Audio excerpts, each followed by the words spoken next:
A big debate that is currently happening within the vegan movement is whether or not the concept of Holocaust should be used in the context of the animal farming industry, or whether the Holocaust or Shoah should be compared to the animal farming industry, and even further, whether the animal farming industry should be called the animal Holocaust. This debate was further enhanced by recent posts from James Aspie, and in this video I want to explore these questions further as a vegan, animal rights activist, Jewish woman who lost a lot of family members during the Holocaust or Shoah. The use of the concept Holocaust in this context and the comparison between the Jewish genocide and animal farming is not new.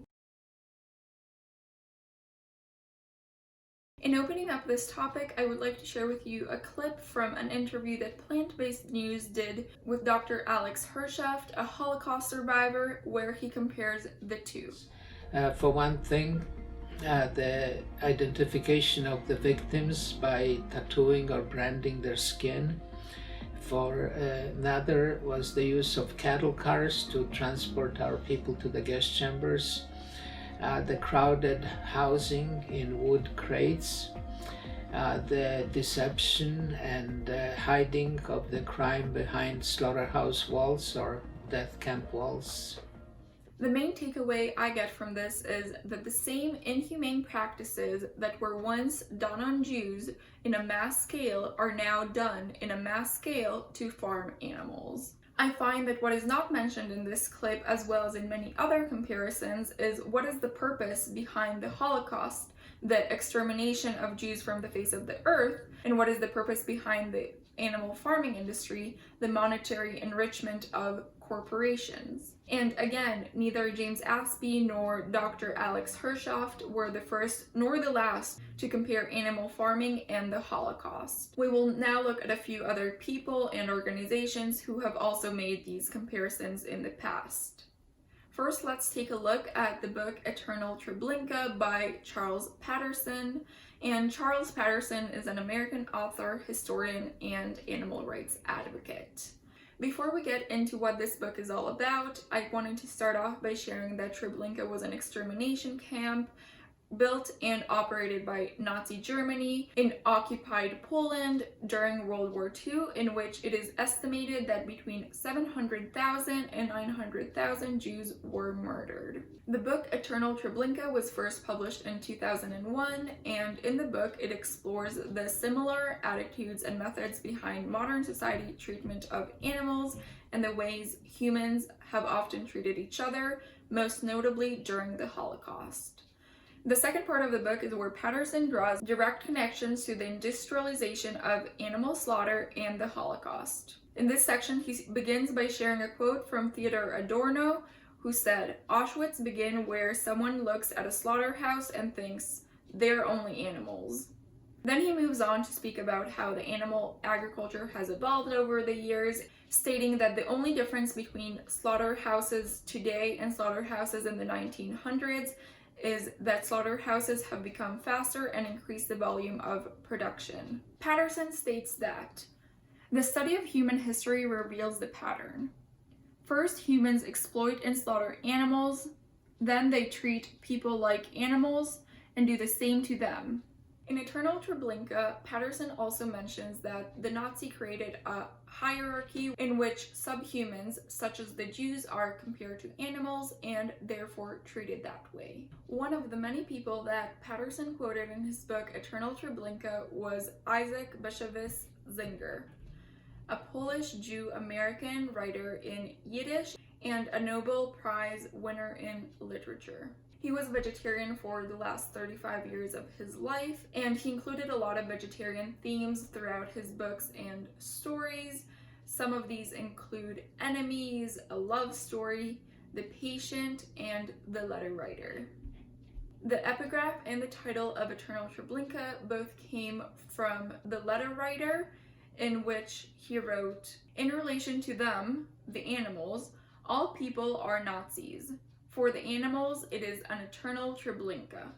PETA, the largest animal rights organization, has also made a few campaigns comparing animal farming to the Holocaust, and that caused a lot of controversy. Both campaigns happened in 2003. The first one I'm going to talk about was a commercial called "They Came to Us at Night." This commercial was narrated by a man describing how it feels like to be transported without any food or water, and this draws the similarity between how Jews were taken to concentration camps and death camps, as well as how nowadays farm animals are transported into slaughterhouses. The second campaign was a photo exhibition called "Holocaust on Your Plate," and the exhibition consisted of 8 60 square foot panels, each showing images of the Holocaust with images of factory farmed animals. And the different captions allege that, like the Jews murdered in concentration camps, animals are terrorized when they are housed in huge filthy warehouses and rounded up for shipment to slaughter. Those two campaigns got a lot of backlash, and in 2005, Ingrid Newkirk, the president of PETA, apologized for the pain that the campaigns have caused to some people while defending the goals of the campaign, writing, "Hard as it may be to understand for those who were deeply upset by this campaign, I was bowled over by the negative reception by many in the Jewish community. It was both unintended and unexpected. The PETA staff who proposed that we do it were Jewish. Our mission is a profoundly human one at its heart, yet we know that we have caused pain. That was never our intention, and we are deeply sorry." Overall, it seems that a lot of people have found similarities between the Holocaust and the animal farming industry and have decided to make these comparisons publicly. So, should the term Holocaust be used when describing the animal farming industry? The Oxford Dictionary defines Holocaust as destruction or slaughter on a mass scale, especially caused by fire or nuclear war. The word Holocaust derives from the Greek word holokauston, a translation of the Hebrew word olah. Historically, the term olah or Holocaust was defined as a Jewish sacrifice offering that was burned completely on an altar. This refers to animal sacrifices in the Old Temple of Jerusalem. In the aftermath of the mass killing of the Jews during the Second World War, this word was chosen and gained wide usage to describe this genocide. Because in the ultimate manifestation of the Nazi killing program, the extermination camps, the bodies of the victims were consumed whole in crematoria on open fires. So nowadays, the term Holocaust is associated with the mass murder of more than 6 million Jewish people under the German Nazi regime during the years 1941 to 1945.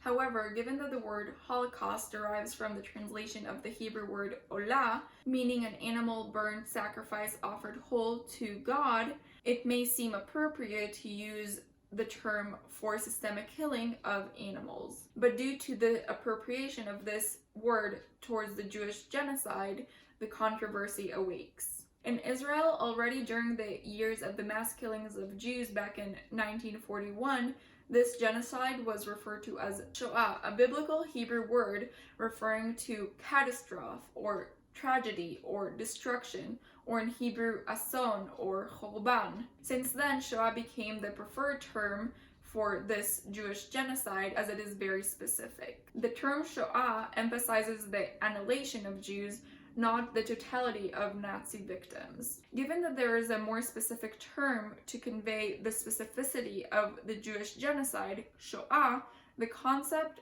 Holocaust could refer to a mass murder in a different context. As a matter of fact, it is already used in this way to refer to the Armenian Holocaust or the Black Holocaust, a nuclear Holocaust, and an environmental Holocaust. In this way, for the sake of clarity, in order to refer to the Jewish genocide, one could use the expression the Jewish Holocaust, or the very specific term, Shoah. But the controversy is not merely terminological. Some members of the vegan and animal rights community are claiming the concept Holocaust for our cause. Some are actually asserting that the mass murder of Jews and the mass murder of animals are comparable. So let's go ahead and tackle this comparison. Let's discuss what are the similarities and differences between the Jewish Holocaust, or the Shoah, and the animal farming industry. Let's begin with what the similarities are.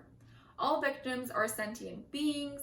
The perpetrators, collaborators, and participants do not value the lives of the victims. Some of the methods of transportation, some of the living conditions, for example, the high density and miserable living conditions, but not others. For example, animals are fed in excess as opposed to starvation. Another similarity is some of the killing methods used. And finally, that both are mass killings. Now let's look at the differences. One was a finite mass murder, while the other is an endless mass murder. A finite mass murder to annihilate an entire community of people versus a cyclical, endless mass murder for profit. Another difference is the victims of the Jewish Holocaust were human beings, while the victims of the animal farming industry are farm animals. I think that a main point that is not often mentioned is what brings the victims into these situations. The Holocaust led by the Nazis had a very different goal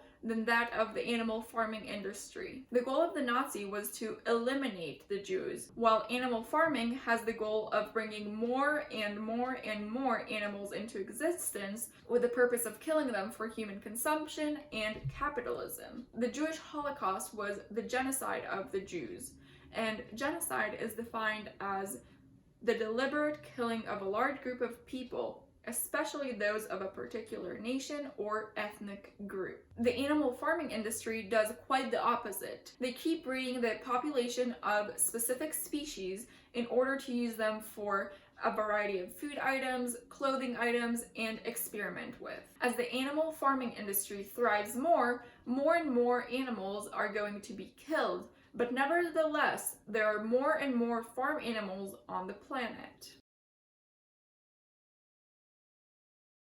So now let's start wrapping it a little bit. So I know this is a very sensitive topic, but I wanted to share with you this video to show you a bit of both sides of the argument. That way, you're able to be more informed on this topic and get your own conclusions out of it, of whether or not you think that the animal farming industry should or shouldn't be referred to as the animal Holocaust, as well as decide for yourself if it should or shouldn't be compared to the Jewish Holocaust. Clearly, it can be compared as an analytical exercise, but then it must address both the similarities and the differences.